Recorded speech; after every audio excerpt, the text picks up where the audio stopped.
His love, receiving His teaching, we know that we were born with a purpose. We human beings, we are created by God. We are born for the sake of God, to accomplish the will of God. So that becomes the purpose and the center of our life. This is what Master Lin Rang has told us. And we really appreciate that you're very inspiring sharing with us about the history. And as you said, we are part of the history.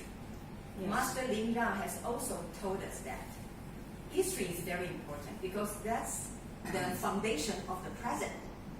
However, we are here, we can make histories. As you just mentioned, that we are entering a new phase. A new phase, which means that everything is new. We are here from Far East because of Master Lin Rang. We come here to bring Master Lin Rang's love to you, to all the Jewish people. And Master Lin Rang also told us that we are all created by one God, the same God. So basically,